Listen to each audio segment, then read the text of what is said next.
It's a raisin. Have you been passed up for leadership roles at multiple times? If you said yes, there might be specific reasons for that. Courtney's standing by with our civility expert to find out more. I'm curious to know where I've come up short. It's so funny when Rosalinda reached out with this topic idea. I was like, you know what? I think that this is a common question for most people because, you know, you wonder, like, what makes this person more, I guess, attractive in this role than I am? Maybe it's something that you've not thought about. It is, and sometimes it's just seniority. They have to promote someone. And the one thing that I've talked to people about this is they've been offered, I know someone specifically recently who's been offered a promotion and they've turned it down twice because of their personal life. They need the time to care for children. It's just not the right time. And if you know it's not the right time, you're taking night classes, you're going to be overwhelmed learning new things, dealing with different personalities. It might not be the right time. So you're setting yourself up to fail sometimes if you take on a position That you're not really ready for. No. Well, let's talk about, because you said there are about 7 reasons, you know, bullet points, why you're not being considered for leadership. You said the mood swings.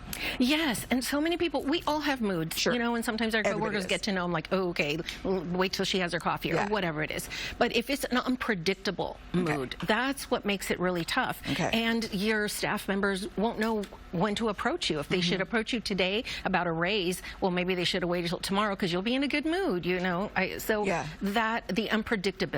Okay, now what about emotional breakdowns? Which, and I say this as a touchy subject because we speak more about mental health. Yes, we do. And being more in tune with that. But is there a way to go too far? There is, and if you are experience something, talk to HR or your boss to tell them that you're going through so that everyone is aware. You don't have to tell them, divulge why, because that's very private, or take a couple of days off. But what I'm referring to is if you're always in, you know, emotional breakdown because you didn't get your way, or your staff questions you or has another opinion and you don't like that. It is more about not controlling your whims more than mental health. You also mentioned personal woes become everyone's woes. Yes, you send email blasts all day. I'm feeling better. I had my sandwich. You know, just constantly bombarding people about your, you know, how you're feeling, your woes. And worse is if someone is sharing something they're going through, you got to top it. Interrupt. Yeah, but mine was way worse because that, you know, alienates people. Right. And you were mentioning unnecessary interruptions like that. What about follow through? Okay, if your staff, someone comes in and wants to talk to you about, hey, can we talk about a raise later today? Yeah, sure. And then you just forget about it. You don't get back to people. And that is really one of the biggest complaints that I hear in the workplace, that you don't get back to people. Or if there was an event that was canceled, that employees get back to them, say, hey, it was canceled. Just follow through on things that you say more than anything. Okay, obviously bad manners can be an issue, but you also say there are some folks who feel like the rules don't apply.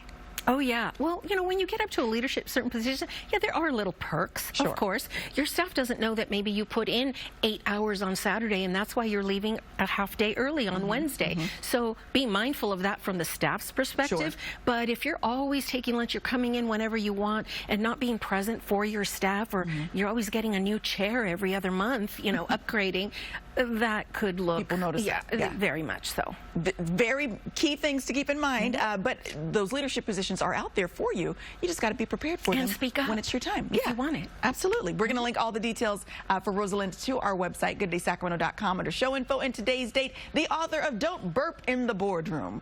Love it. Thank you, Rosalinda. More Good Day on the other side of this break.